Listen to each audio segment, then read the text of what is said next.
우리가 지금 나누고 있는 말씀은 예수님의 고별 설교입니다. 고별 설교 혹은 다락방 강화 이렇게 말하기도 하는데 요한복음 13장부터 이제 16장까지 오늘 우리가 이제 다음 주까지 나눌 말씀이 예수님의 다락방 강화 혹은 고별 설교 이렇게 사람들이 부르고 있습니다. 예수님 지금 이제 가시는 길을 아시죠?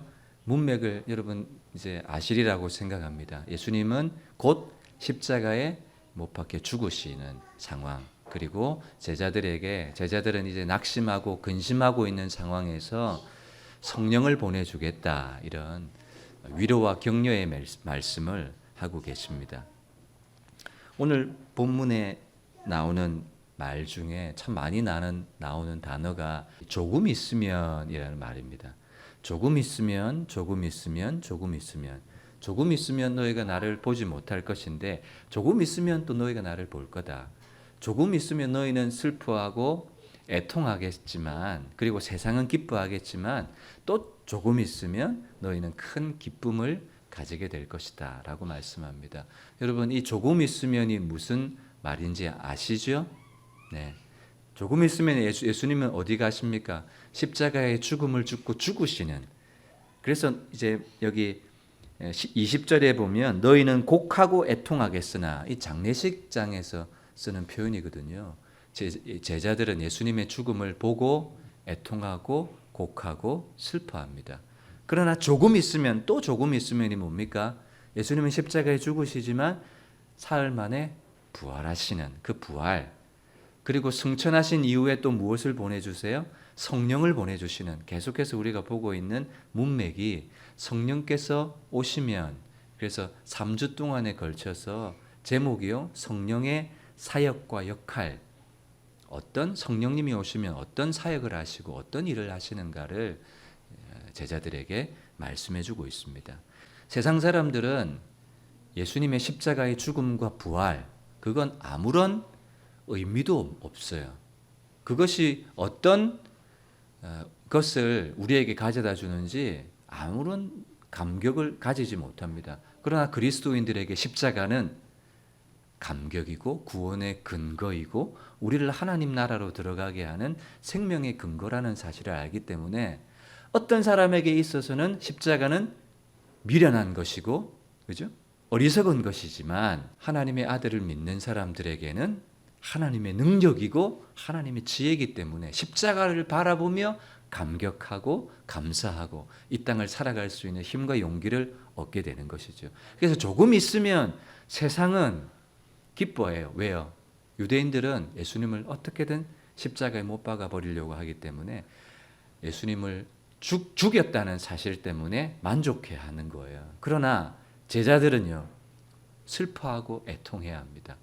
그렇지만 조금 있으면 예수님께서 부활하실 것이고, 부활하신 주님을 너희가 만나게 될 것이고, 그리고 부활하신 주님을 만난 것 때문에 제자들은 큰 기쁨을 경험하게 될 것일 뿐만 아니라 이제는 성령을 보내주셔서 그 기쁨이 22절에 보면 빼앗을 자가 없으리라 라고 말씀하고 있습니다. 부활하신 부활의 주님이 주시는 기쁨과 성령이 주시는 기쁨은 일회적인 기쁨이 아니라 계속해서 제자들이 가지고 소유할 수 있는, 소유하는 기쁨이라는 사실을 말씀하고 있는 거예요. 여러분, 예수님이 부활하셨다는 그 부활의 기쁨, 그리고 성령이 우리 안에서 맺게 하는, 갈라디아서 말씀해 보면 성령의 9가지 열매 중에서 사랑과 희락과 화평, 이 희락이 기쁨이거든요. 성령이 우리 안에서 주시는 기쁨을 이제는 그 어떤 누구도 무엇도 빼앗을 수 없게 하는 이 기쁨을 누리게 해주겠다라고 말씀하고 있습니다. 그런데 여러분, 놀라운 건요, 제자들에게 조금 있으면, 이 조금 있으면이 아직 경험되어지지 않았어요. 언제 경험됩니까? 요한복음 20장에 가서야 경험되고, 또 사도행전 2장에 오순절 마가 다락방에 임했던 성령이 임함으로 경험되는 거예요.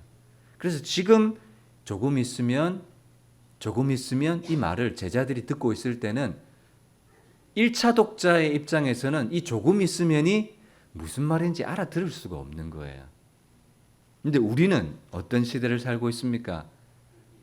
예, 뒤에 시대를 조금 있으면 하는 앞에 조금 있으면과 뒤에 조금 있으면이 우리에게는 다 이루어진 시대를 살아가고 있거든요. 그러니까 제자들과 오늘 저와 여러분들과 비교한다면 우리는 엄청난 혜택을 받는 시대를 살고 있습니다. 그럼에도 불구하고 우리 마음속에 부활하신 주님이 그리고 성령이 내 안에서 맺게 하는 기쁨이 없다면, 그리고 감사가 없다면 얼마나 우리는 제자들보다 엄청 어리석은 신앙과 믿음을 가지고 있는지를, 우리 자신의 모습을 발견하게 될 것입니다. 오늘 말씀에 한번 보세요. 18절에 보시면 조금 있으면이라 하신 말씀이 무슨 말씀이냐, 무엇을 말씀하시는지 알지 못하겠노라. 그러면서 제자들은 서로 수군수군대고 있습니다. 그래서 예수님께서 설명해 주세요. 예수님이 십자가에 죽으실 것이지만, 세상은 예수님의 죽음을 기뻐할 것이지만, 그러나 조금 있으면 부활하신 주님을 만난 기쁨, 그리고 부활하신 주님이 보혜사 성령을 보내주신 기쁨이 너희 안에 충만하게 될 것이다. 이런 말씀을 우리에게 주고 계십니다. 그래서 오늘은요, 여러분들과 세 가지 말씀을 나눌 겁니다. 성령이 오시면 어떤 사역을 하시는가, 우리에게 어떤 열매들을 맺게 하시는가를 나눌 겁니다. 그 첫 번째가 23절입니다. 그날에는 너희가 아무것도 내게 묻지 아니하리라. 여기까지만 보겠습니다. 여러분, 그날이 무슨 날이에요? 그날.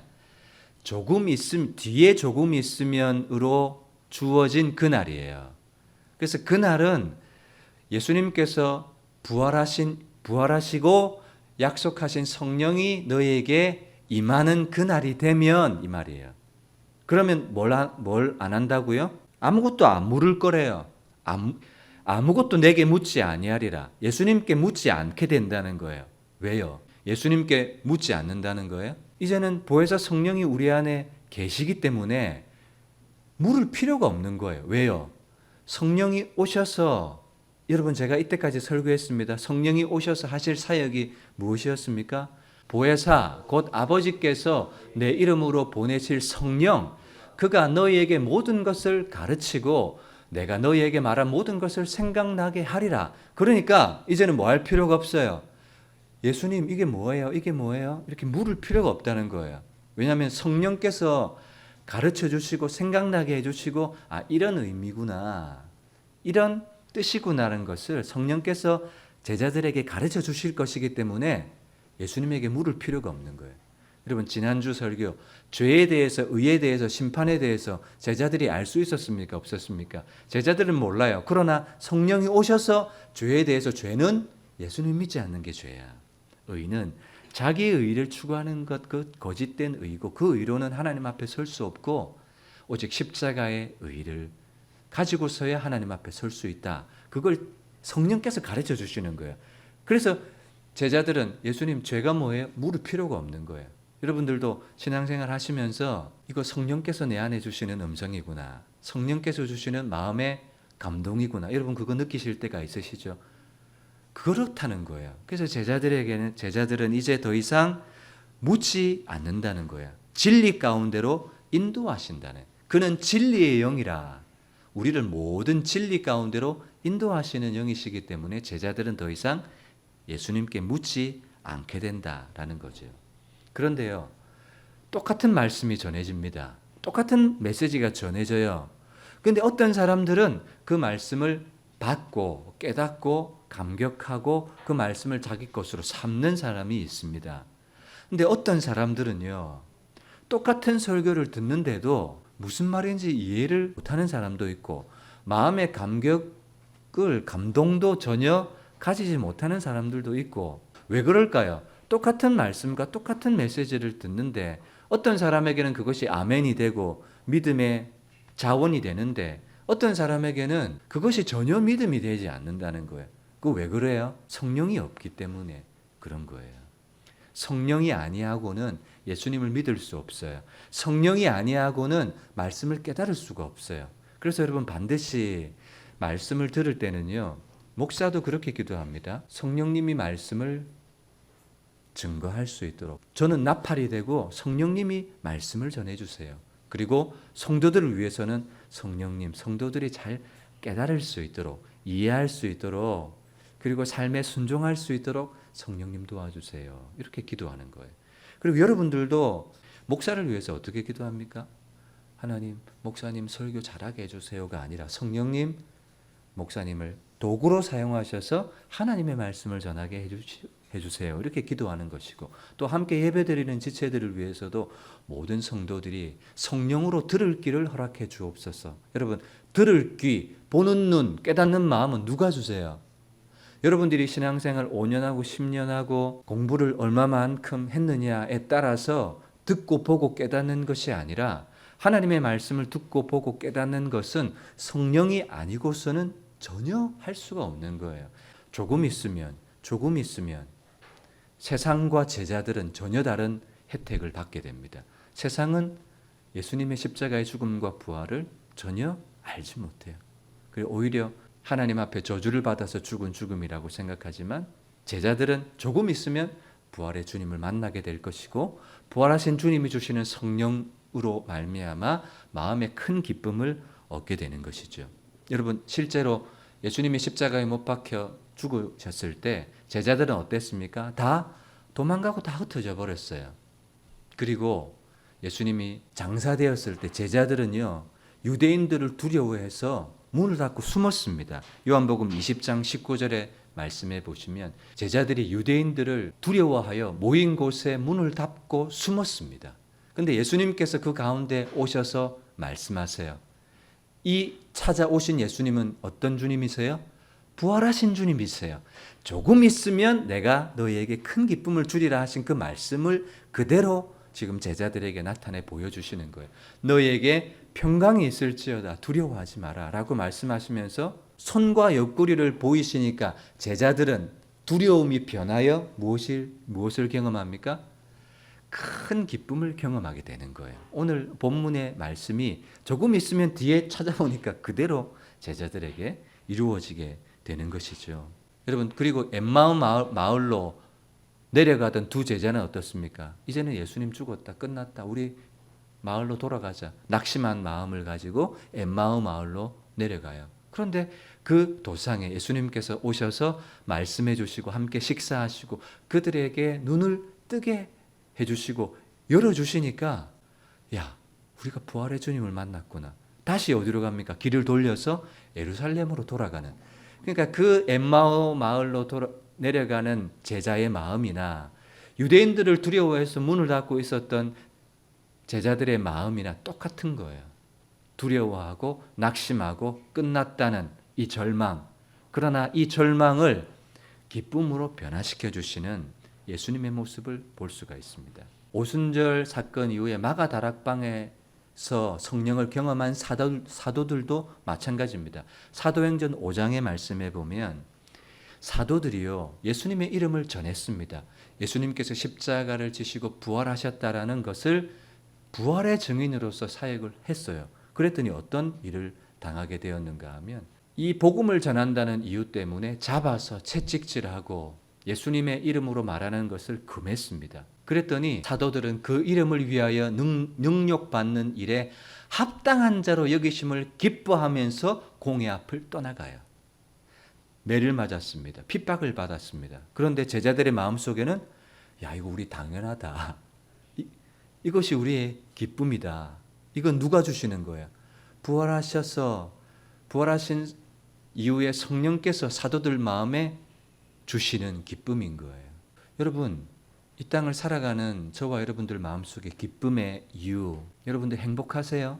여러분, 우리는 행복의 이유와 조건이 다른 사람들입니다. 성령께서 주시는 기쁨을 여러분 느껴보신 적이 언제이세요? 그리스도인들이 세상 사람들과 똑같이 돈을 가질 때 행복하고 집을 사고 차를 살 때 행복하고 여행을 다닐 때 행복하고 그런 행복과 기쁨을 느껴서는 안 됩니다. 세상의 기쁨들은요, 다 지나가는 기쁨이에요. 그리고 다시 채워야 되는 기쁨이에요. 자녀를 출산하면 기쁨이 있습니다. 그런데 그 자녀 출산의 기쁨도 영원합니까? 자녀들이 속을 썩이면요 영원하지 않아요. 잠시전 그 순간이에요.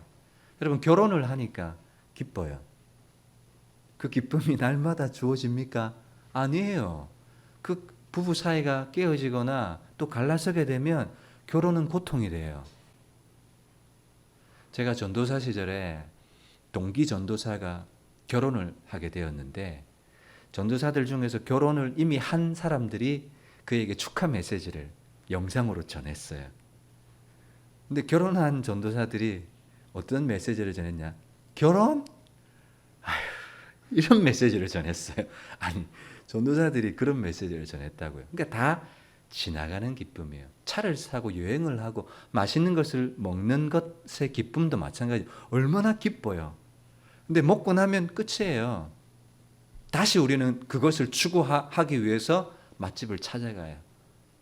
세상에서 주는 기쁨들은 행복들은 다 그것이라고요. 그런데 여러분 성령이 주시는 기쁨은요. 우리의 상황과 형편은 그대로예요. 아무것도 변한 것이 없어요. 근데 그 속에서 성령께서 주시는 행복과 만족이 있어요. 그걸 느껴보고 경험해본 사람은 그것이 뭔지를 알아요.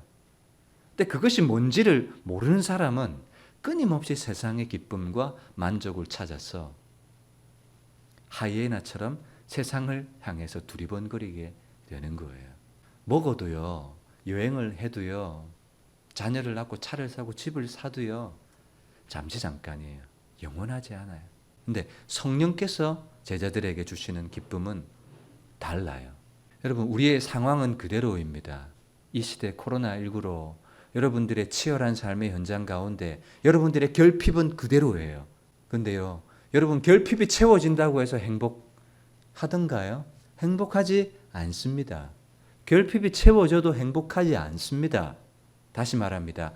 결핍이 채워져도 행복하지 않습니다. 우리가 느끼는 결핍은요, 결핍이 아니에요. 우리의 결핍은 하나님만이 아세요.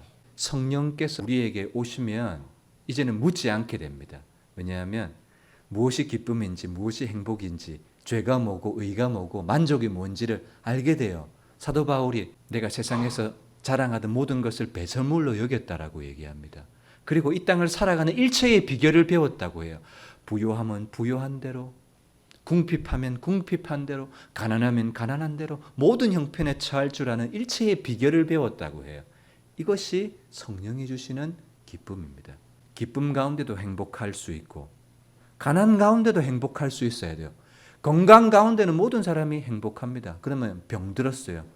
입원해 있으면 행복을 빼앗깁니까? 그렇지 않습니다. 가난해도 질병 가운데 처해도 관계가 깨어져도 성령이 주시는 위로와 함께하심과 그분이 주시는 확신을 붙들고 있다면 보세요. 세상이 빼앗지 못하는 기쁨이라고 하지 않습니까? 여러분들의 삶 가운데 성령께서 주시는 행복, 만족, 안정감 그리고 그 어떤 누구도 빼앗을 수 없는 이 행복을 누리시기를 주님의 이름으로 축복합니다.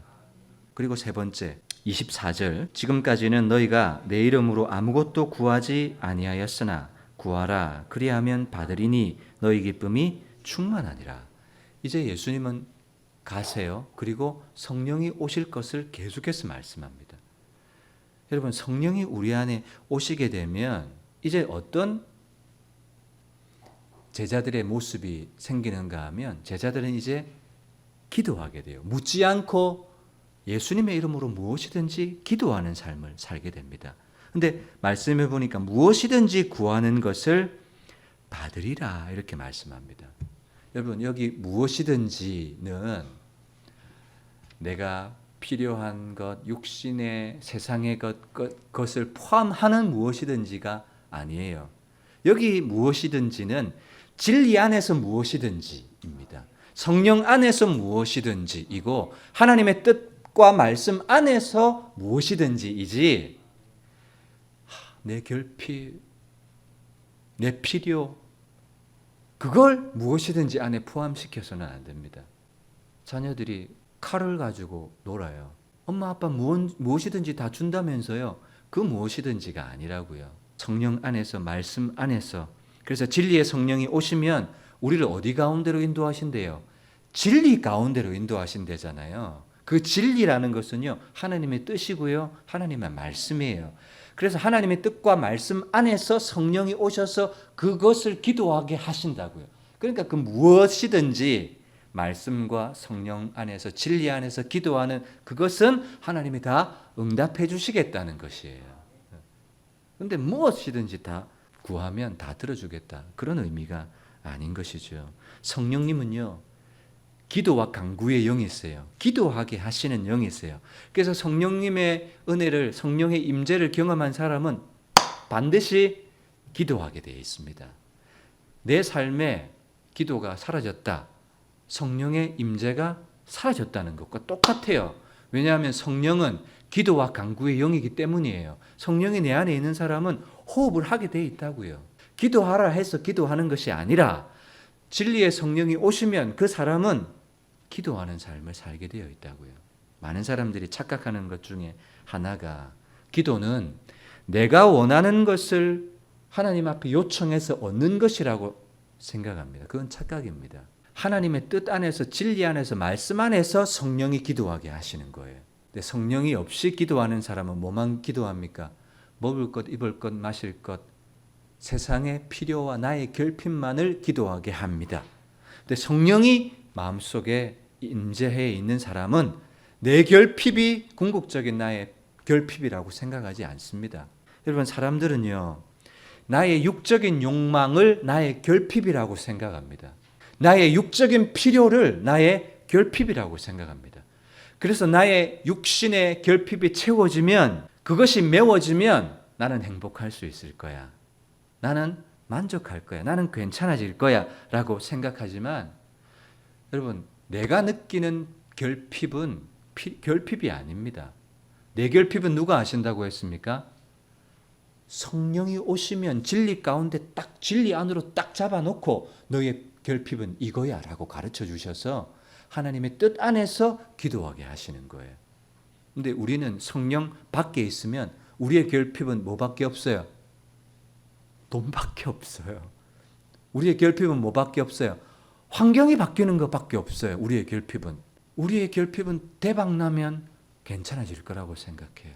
근데 성령이 오시면 하나님 말씀 안에서 진정한 우리의 결핍을 보게 해주세요. 우리의 결핍은 환경이나 상황이나 돈이 아니라 나의 결핍은 하나님만이 아세요. 그래서 성령 안에서 기도하면 하나님이 뭘 기도하게 하세요? 하나님, 나는 죄인입니다. 나는 예수님을 떠나서는 한순간도 살 수 없는 존재입니다를 알게 돼서 무엇을 구하게 하시느냐, 그 말이에요. 무엇을 구하게 하세요? 결국은 예수님을 구하게 하세요. 왜냐하면 예수님 안에 있어야 상황과 환경과 형편은 그대로고 나의 물질의 결핍은 그대로이지만 예수님으로 충만하고 내가 진리 가운데 서게 될 때 나는 행복해요. 나는 만족하게 돼요. 나는 예수님으로 충분하게 되는 거예요. 우리 찬송처럼 어린 양 찬양하리, 어린 양 한 분만으로 나는 만족하게 되는 거예요. 그것이 뭐예요? 성령이 주시는 행복, 성령이 주시는 만족이라고 말씀하고 있습니다. 성령이 오시면 내 육적인 행복을 위해서, 내 육적인 결핍을 위해서 기도하는 기도를 그치고 이제 무엇을 위해서 기도한다고요? 하나님의 뜻 안에서 하나님이 나에게 깨닫게 해주시는 결핍을 위해서 기도하게 된다고요. 그래서 하나님의 결핍을 가지고 기도하면 뭘 구해요? 육적인 것을 구하지 않고 영적인 것을 구하게 돼요. 예수님을 구하게 되고 성령님을 구하게 되고 성령의 열매를 맺게 해달라고 기도하게 되고 사명을 감당하게 해달라고 기도하게 되고, 구하는 것이 전혀 다르다고요.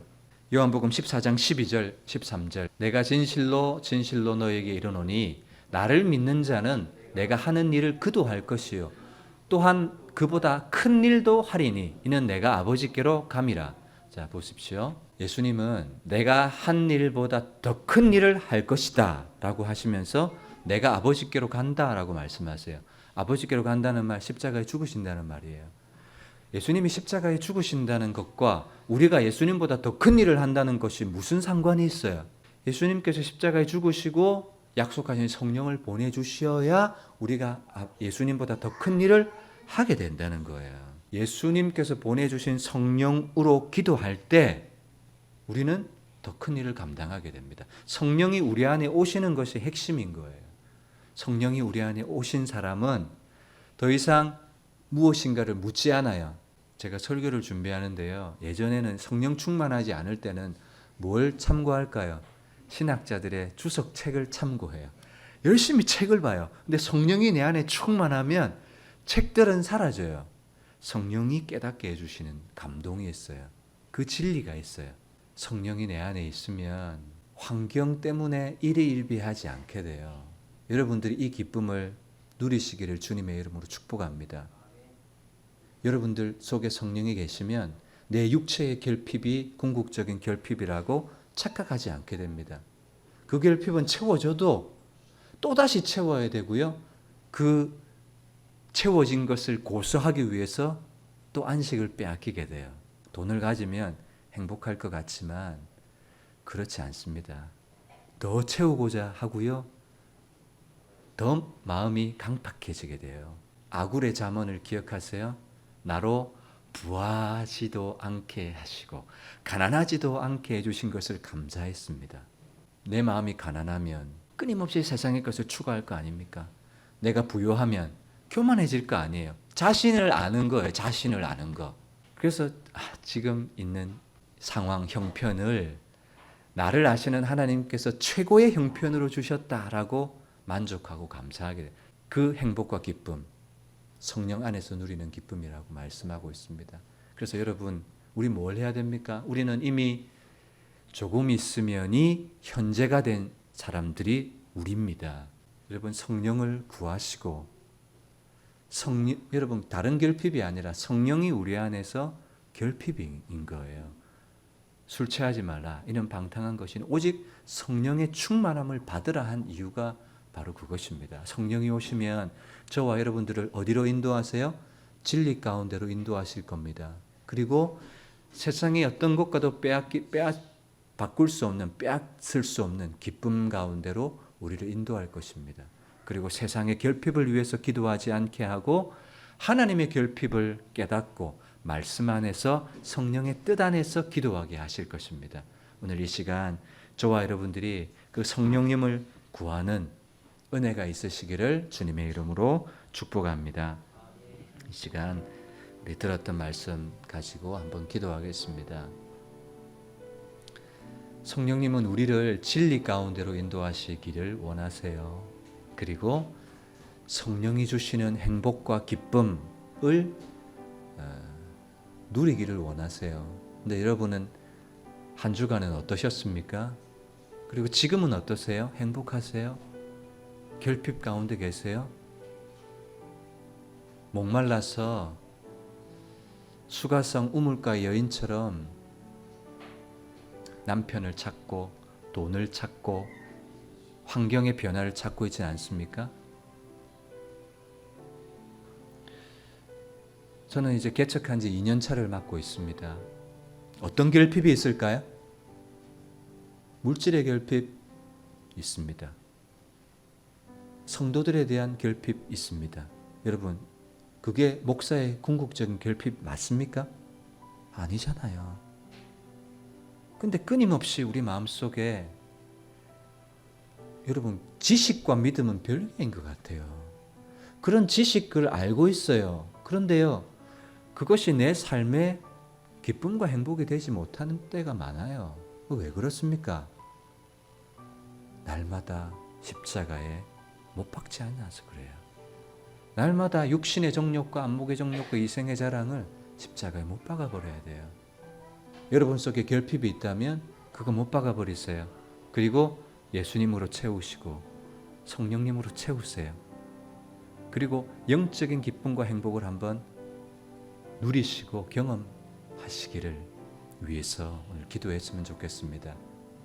내 육적 욕망이 결핍이 아니라 예수님의 결핍, 성령의 결핍, 기도의 결핍, 말씀의 결핍, 이런 것들을 좀 보셔야 되지 않겠습니까?